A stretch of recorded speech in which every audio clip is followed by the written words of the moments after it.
Assalamualaikum warahmatullahi wabarakatuh. Nama saya Khofifatul Maula, NIM 411765, jurusan Ekonomi Syariah. Saya akan menjawab pertanyaan UTS yang pertama, apa tujuan mempelajari ilmu tasawuf jika dikaitkan dengan jurusan yang diambil? Mempelajari ilmu tasawuf itu sangat penting, apalagi dalam hal ekonomi, agar kita dapat menerapkan sistem ekonomi yang sesuai dengan ajaran agama Islam. Karena pada zaman sekarang ini masyarakat banyak yang belum tahu bagaimana caranya mengaplikasikan ekonomi Islam yang baik dan benar itu seperti apa, sehingga banyak sekali terjadi kesalahan. Karena hal itu, mempelajari ilmu ekonomi dan ilmu tasawuf itu sangat penting, karena dengan kedua hal tersebut akan menciptakan kegiatan ekonomi yang sesuai dengan ajaran agama Islam. Konsep tasawuf sendiri yang berkaitan dengan kegiatan ekonomi Islam ada 3. Yang pertama zuhud, kedua syukur, ketiga qanaah. Dan dilihat dari sisi analisa dari ilmu ekonominya, zuhud, qanaah, syukur akan menciptakan distribusi pendapatan yang menumbuhkan sektor real, kemudian meningkatkan produktivitas dan kesempatan kerja yang akan mendorong laju ekonomi ke arah yang lebih baik.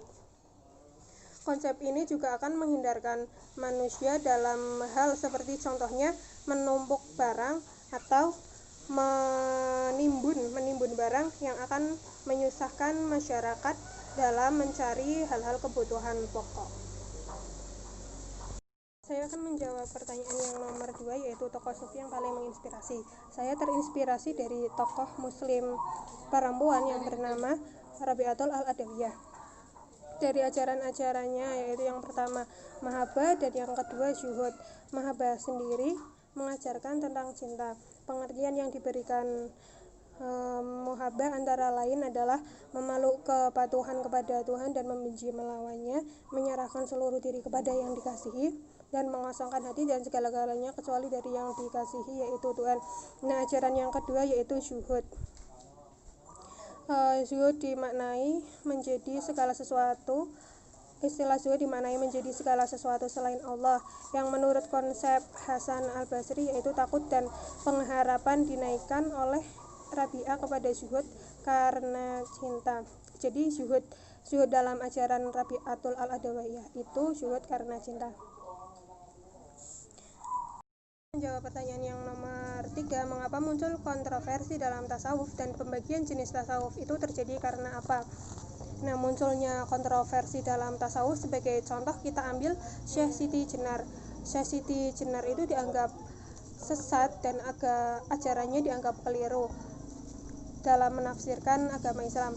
Nah, masyarakat pada saat itu yang belum tahu tentang ajaran beliau dan tentang ajaran agama Islam, bahkan mereka menganggap bahwa Syekh Siti Jenar sebagai itu.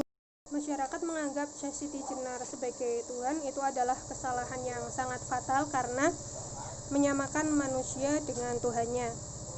Dengan hal itu dikatakan bahwa pemikiran Syekh Siti Jenar itu menyesatkan. Bagaimana sih kok sampai masyarakat bisa menganggap Syekh Siti Jenar itu Tuhan? Nah, karena Syekh Siti Jenar itu mengungkapkan kepada pengikutnya seperti ini: menyembahlah Allah dengan bersujud beserta rukuknya, pada dasarnya sama dengan Allah, baik yang menyembah maupun yang disembah. Dengan demikian hambalah yang berkuasa, dan yang menghukum pun hamba juga.